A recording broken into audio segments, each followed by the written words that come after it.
Alright, so let's start working on our game. Here is an example of a story written in draw.io. So let's see how to translate this into our code and make it an actual playable game. Let's go to Replit, go to your dashboard here, and you'll hit My Repels. Actually, no, you'll hit Game Dev 1. I believe I made a thing here, yeah. CYOA. Do it here.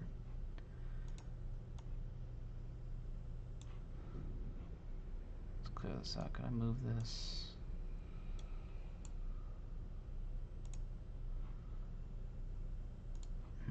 Okay. For more room, I would recommend going to My Repel and then hit New Repel. Make sure you hit C#, name it whatever, create it, and you'll just have more room to program. You have a lot more room for coding here, and then more room to see your output on the right without that instruction window taking up so much space. So okay, we need at least an input. So input or integer input, and that's it for now. I'm not sure we need anything else. Console.write. I'm gonna use write lines for this. All right, so the time to print out the first room, which is this. So I'm just gonna copy it. I'm gonna paste it. And okay, so I formatted it interestingly. So when you have when it goes to the next line, you want to throw in a /n for that new line. Started your journey, yada yada yada. So options.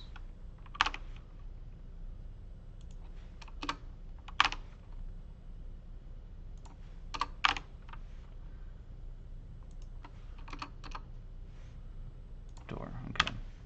So let's run that and see what happens.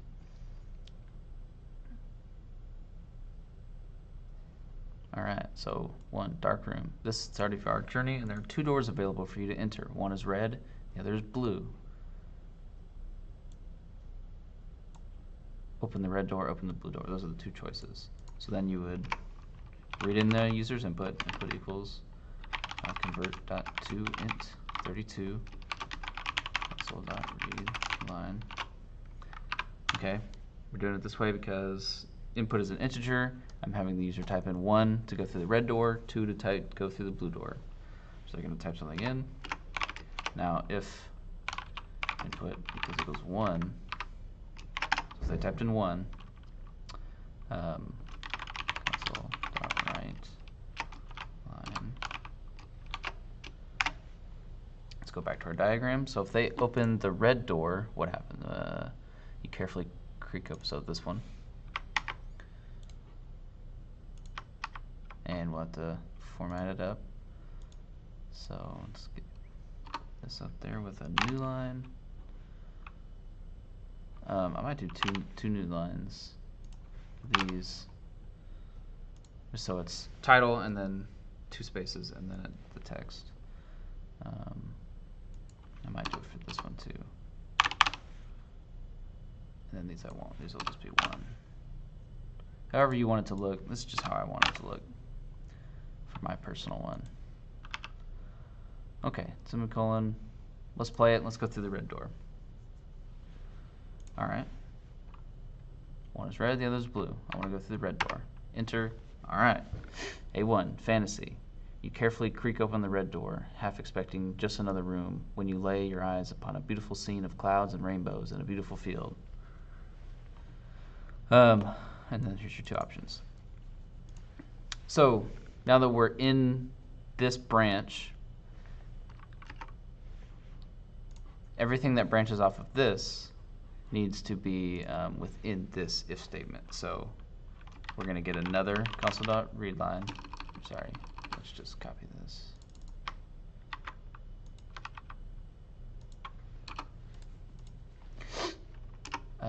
and if input equals 1. So if input equals 1, step into the magical world and never look back, which is this one.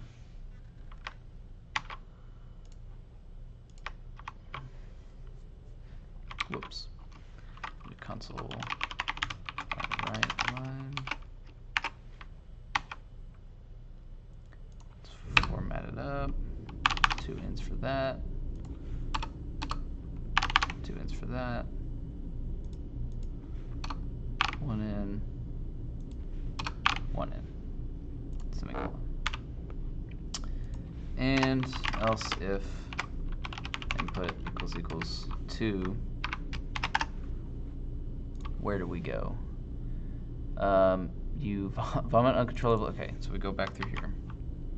We're back in the dark room, but now it's a different branch of the dark room. There's a new door.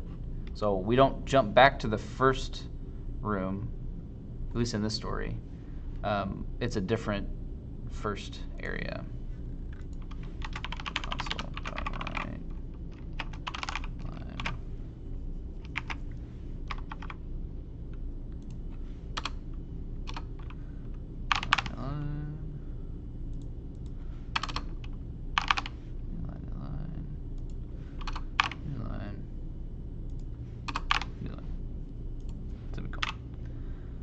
Okay, so here is the whole branch for the story so far. If the first option you choose is 1, which is to go through the red door, now let's work on the blue door. So something you can do, like so here's your first branch, right? You can go over here and there's a little minus sign. You can close it up. So that's the first branch. Now it's not taking up a whole lot of room. Now we can go here, else if our first input equals 2. Now this is going to trip a lot of you guys up. You guys still aren't quite understanding the nested if statements. So this is all branch 1, okay? The choices from that branch off branch 1. So here's the first choice. If I choose 1, it goes over here, okay? These are all going to be inside of their own, that first if statement. Okay, so here's all of story 1. Okay, and here's the 2 choices within that first one.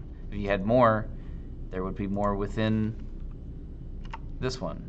Okay, you need to watch how you're nesting your if statements. It's really important. And if you have questions, ask me before you just start. I don't want to look at your code and there's 1,000 if statements jumbled around everywhere, because it's going to take a really long time to fix that. So just make sure, take the time to just look through your code as you're writing it and go, should this really go here, or should it go outside of here? Where should this really go? And if you need to know, post in Discord and we will help you. Okay, so this is the first branch. I'm going to close that because I'm not working with it anymore. Now the second branch. So if my original input was 2, if my answer to this very first question was 2, we go to reality. You kick down the blue door, whatever it says.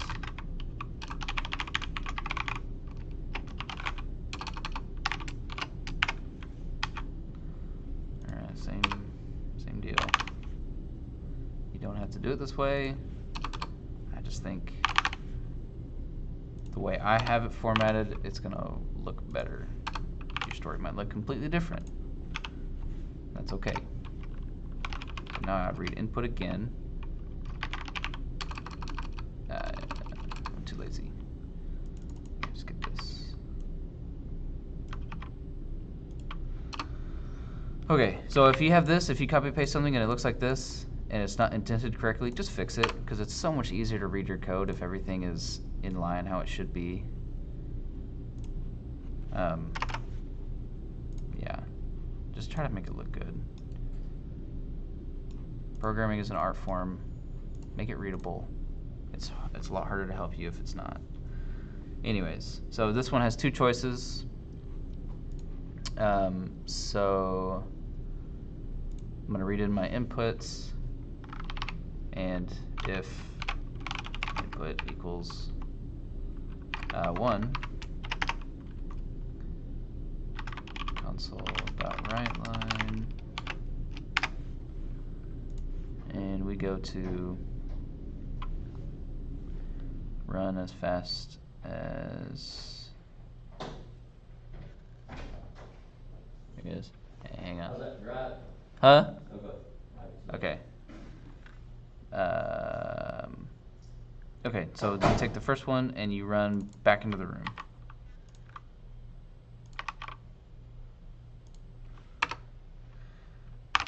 Yada yada yada. Yada yada yada. Also, if you copy this, I'm going to give you a -100. Make up your own story, at the least. Okay. And I'm too lazy. I'm just going to do this so I'm even lazier. Okay. So that would be for if that was that one, else if the input was 2. Let's get her going to go down the hallway. You brave whatever it is that you're going through. All right. 9.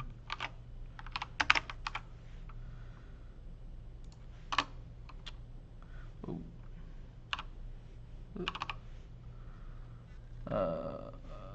Yeah.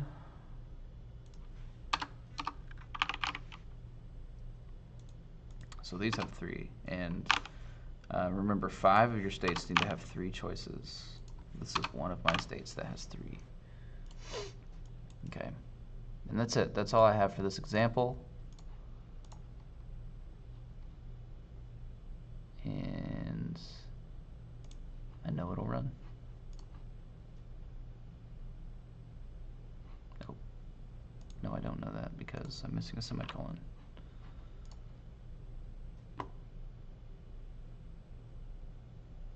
Okay, so let's go through the blue door, and let's go through let's run back inside, and we're back inside, and then there's no logic to choose any one of these options, so we're just leaving it right there. And that is how you make this text adventure game. That's why I hope you have all your stuff written, because honestly this is the time-consuming part. The programming part is pretty simple, just nested if statements. Yours are going to go a lot deeper than this, but this is more or less how you do it. If you have any questions, post it in the Discord, and we will help you out.